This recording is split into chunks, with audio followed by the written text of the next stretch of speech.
Welcome to In the Arena. I'm your host, Mindy McAlindon. Today, we're joined by Peter Sepp. He is president of the National Taxpayers Union. It is one of the nation's leading voices for fiscal responsibility and government accountability. Pete has spent decades helping Americans understand how federal policies impact taxpayers as well as the broader economy.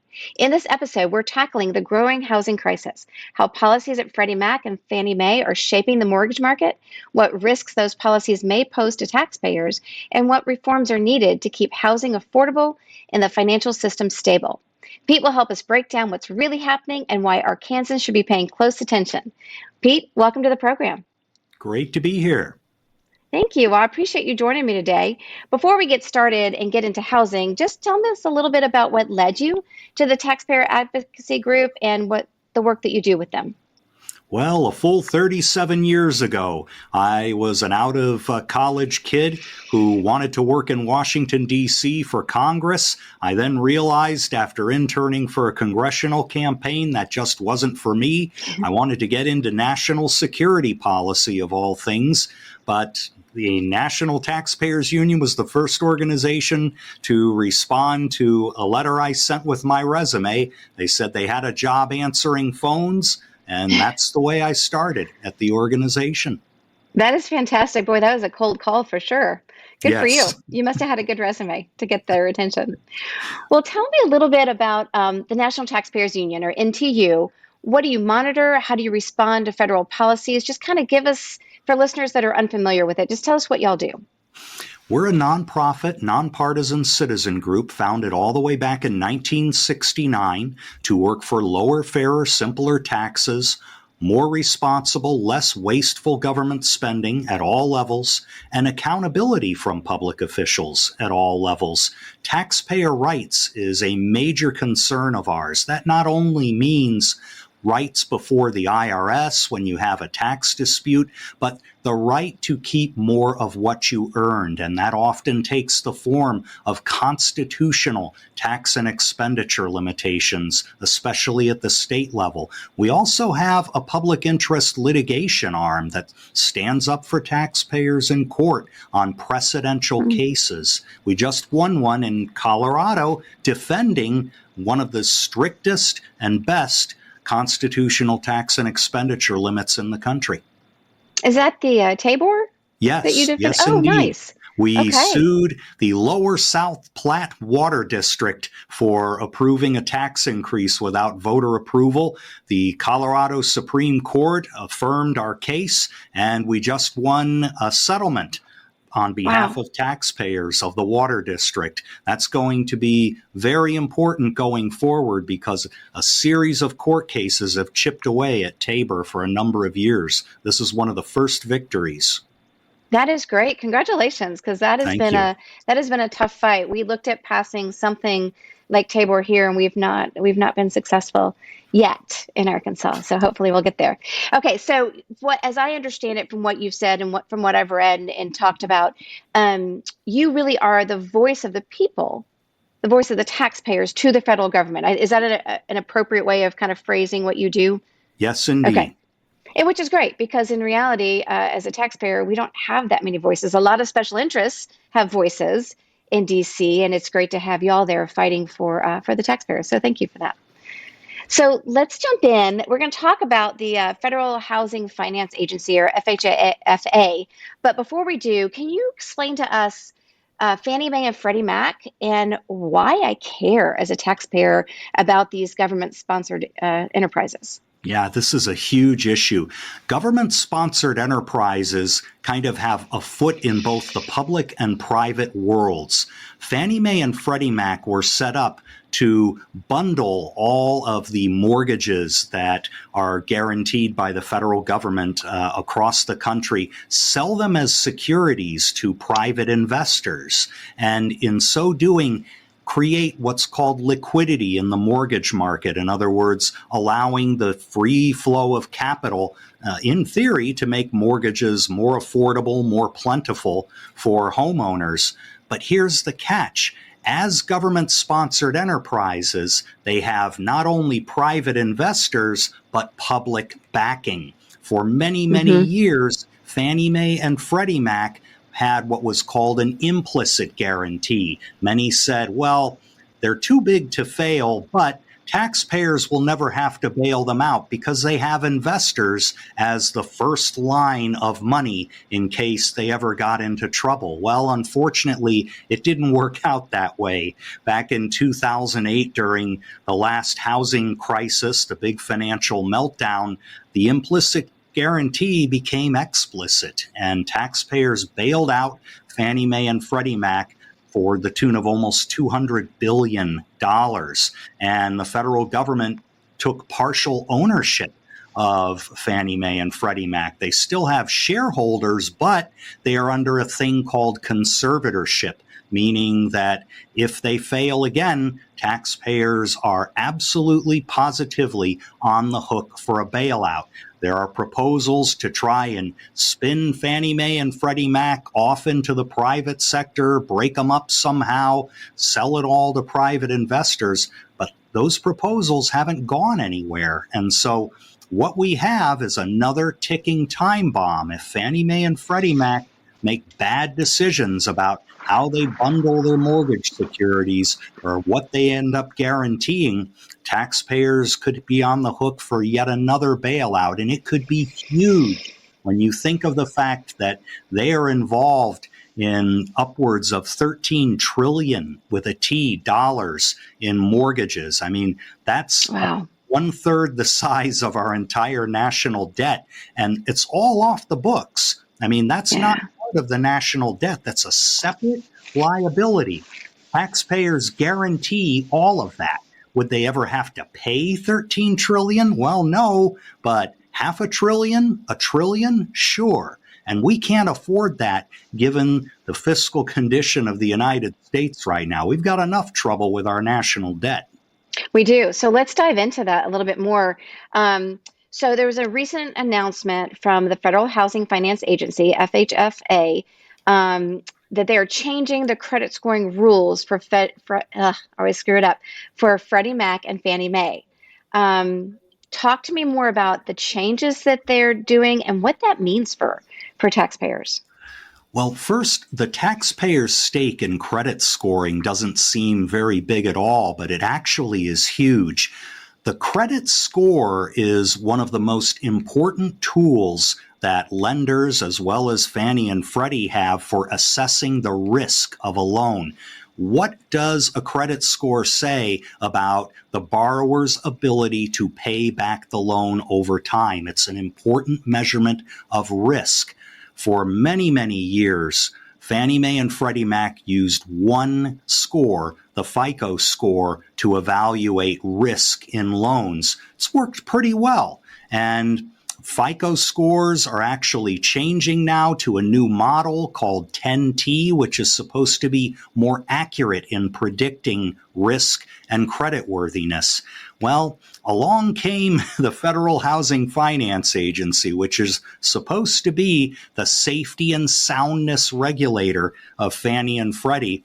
They came up with a ruling at the behest of Congress to say, well, we're going to have competition in credit scores. We're going to allow Vantage Score, another type of score, to be used alongside the FICO score. Okay, this was forced competition. Again, Congress mandated it to happen after a rulemaking process at FHFA. They issued this proclamation. Now there can be two scores used. Our concern when that happened is, well, are you doing this because you want more accurate and complete scoring, or are you doing it because you want another score that's simply going to let more loans through the door, regardless of how risky they are? And it's the latter, because after the previous FHFA director, Sandra Thompson, under President Biden, left office, in comes Bill Pulte, President Trump's pick. Well, we thought, maybe Mr. Pulte will reevaluate this and reorient the whole scoring system toward what it should be, accurately predicting risk. No, instead, in a 40-odd word tweet, he said, okay, we're going to allow the original FICO score and Vantage Score 4.0 to be used in all of these loans. We'll issue rules about it later. And unfortunately, that threw the mortgage market into a lot of turmoil, and it threw taxpayers into a lot of confusion because they're thinking, again, what's the purpose of all of this? Competition is a great word, but if all that's doing is increasing risk to the system, and I could get the bill for that, why are we doing it in the first place? Why don't we let competition happen the way it should through market forces? The market will decide if 2, 3, or 4 different credit scores are worthwhile in predicting risk. The government really can't do that. So let me ask you this. I just want to dig down a little bit on that because, I mean, like you, free market, limited government, lower taxes. I think we're aligned on those issues. But I do see competition as a good thing, right? We see that ironing, sharpening iron, that we have better products when we have competition. So the idea of having 2 or 3 different credit scores seems really good. And I understand your point of, well, if I score 720 here but a 680 here, I, as the lender, am going to pick the 720 and say, yeah, we can. But why would the FICO and Vantage Score not be honing their products better in order to be the more readily accepted of the two? Like, why wouldn't competition be beneficial? Well, a lot of it has to do with politics, of course. Behind all of this, and in Congress, when they first mandated that FHFA hold a competition, were the concerns that not enough borrowers were being qualified for mortgages. And I think that is a policy question that Congress and the federal government should hold separately from the question of whether a given credit scoring model is valid or not. The credit score is the score. It should not be tampered with to achieve a political outcome, which is letting more people into mortgages. What we should be doing, and what Congress didn't do, was say, okay, we're going to leave the credit scoring models alone. We're going to let them enter the market and let the market judge whether they're accurate or not. But we're going to provide subsidies for those who are scoring too low to get a mortgage. I might not necessarily agree with putting taxpayer dollars on the line that way, but at least it's more honest than trying to rig a competition that the government says is being fairly held and fairly evaluated when it really isn't. They mandated in the first place that FHFA have this competition. FHFA has never released the results of this so-called bake-off. In other words, what went into the decision to allow these two scores. So we don't have transparency. We don't have a view into how the process went. And so we're all left to wonder here, again, was this politically motivated as a way to qualify more mortgages regardless of risk? And Congress simply doesn't want to do that overtly. This is an important question for taxpayers because hundreds of billions of dollars of their money might be on the line if a lot of risky loans get made the way they were back in 2008, simply because a new type of credit score justified it. So let me ask you this, and not to be, fear-mongering, but I do hear a lot of those echoes of 2008 in what you're saying. And again, that's a very simple interpretation, but I mean, I'm still hearing some of those echoes. And so are you saying that if we stay on this path, that we are potentially going down that same path as we did 2008, or is there a different situation here with different barriers in place to prevent us from kind of going over that cliff like we did back then? There are some new protections in place. For example, there are somewhat stricter capital standards for Fannie Mae and Freddie Mac. In other words, they have to hold a little more cash so that they can weather downturns.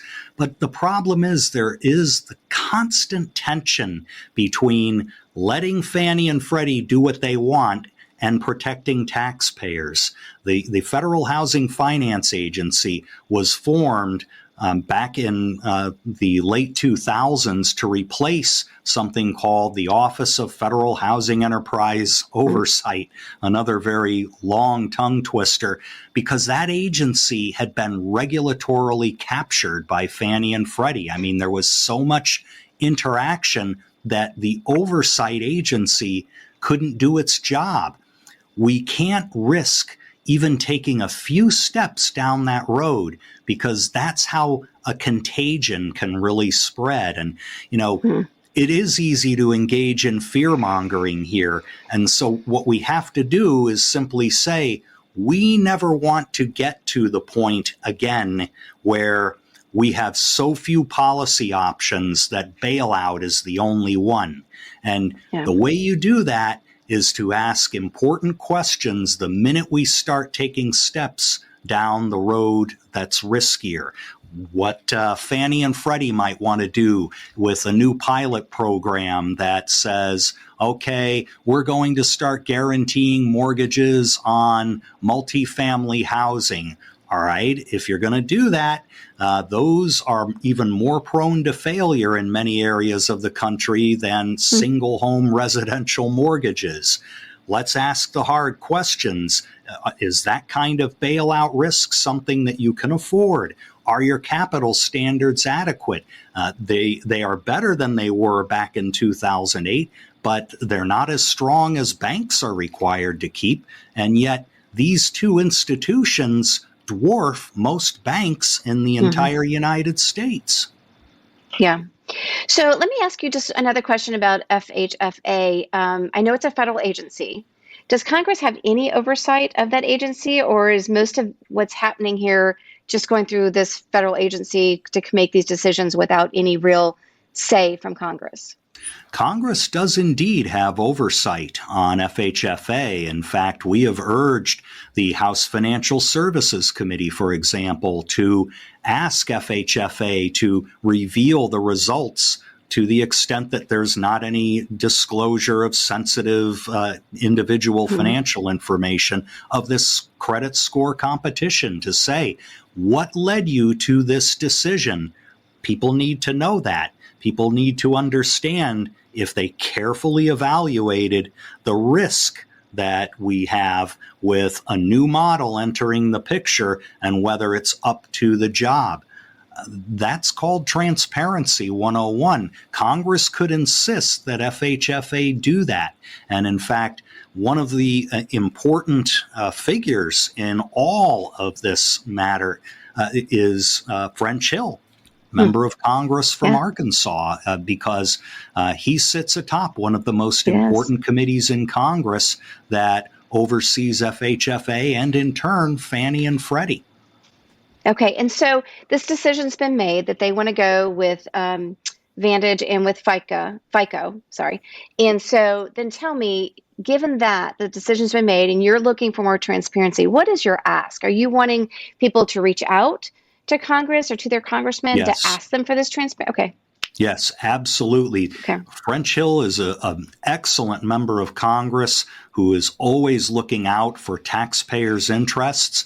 And if enough Arkansans contact him and say, this is an important issue to me, even if there's not an immediate threat of a bailout here, we never want to get to the point like we did in 2008. Hold hearings, ask FHFA to justify their decisions on credit scoring and see what they say. That's the very first step, and I think it would be a smart one. Okay. Yes, and we are very proud of Congressman Hill.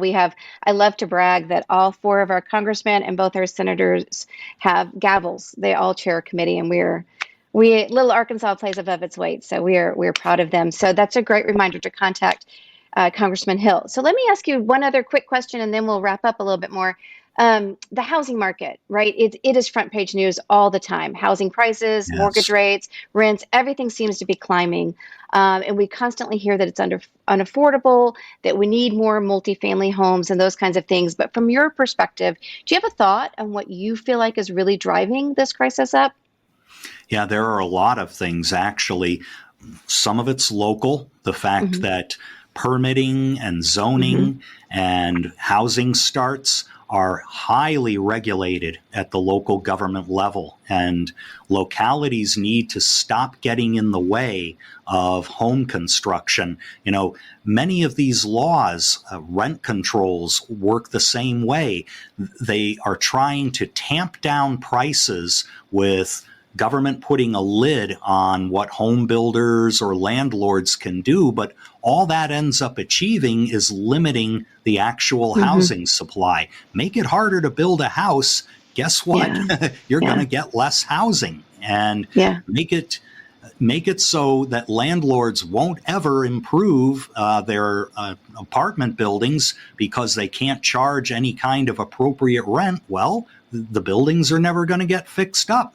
So that's part of the problem. There is a federal role here too, though. The fact is that there are numerous layers of taxation on the purchase of a new home. Now, the One Big Beautiful Bill did one good thing in that it makes private mortgage insurance fully deductible in case you are a new homeowner. That can be a big expense. So being able to write it off is a pretty good thing for first-time homeowners. But there's still that state and local level of transfer taxes, upfront property tax payments, deed fees, all kinds of things. And I researched this when I put in comments with another federal agency that was asking about junk fees and lending, and was that making home ownership unaffordable? And I said, well,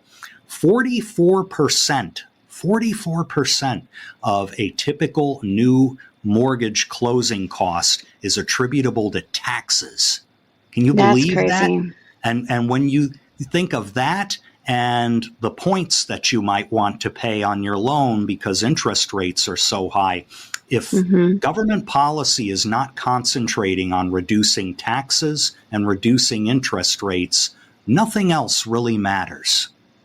The affordability problem will always be there.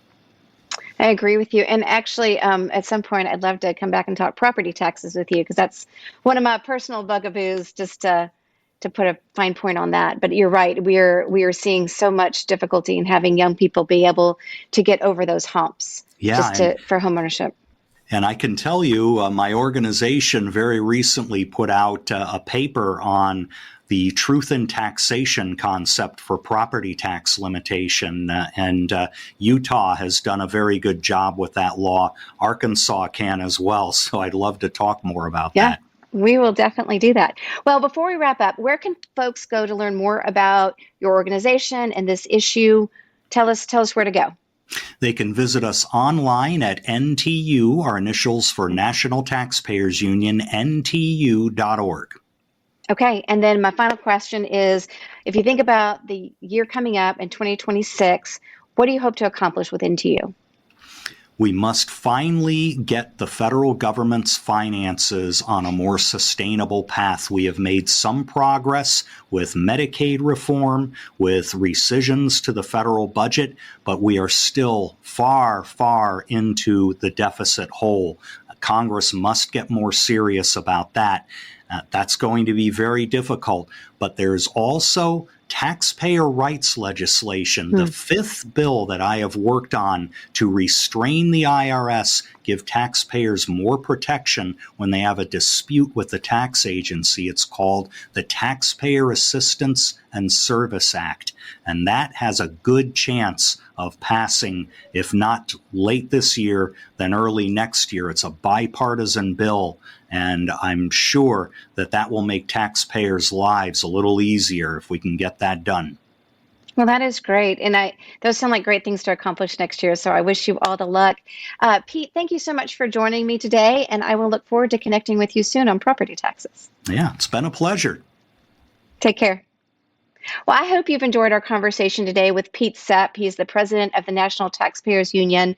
And the National Taxpayers Union is the voice of taxpayers to the federal government. And as we talked, it's great to have a lobbyist for the taxpayers. And they are there fighting for fiscal responsibility, government accountability, as well as transparency. We talked a lot today about the growing housing crisis, not just that housing prices are going up or that people find them unaffordable, but also looking at the loans that are being made through Freddie Mac and Fannie Mae and making sure that taxpayers are not on the hook because of decisions that are being made through the Federal Housing Finance Agency, where they are trying to get loans into more people's hands, which is great, but we want to make sure that those are loans in the hands of people who are able to pay back the loans given to them and not put it on the back of taxpayers. So I hope you enjoyed the conversation, and I look forward to seeing you next week in the arena.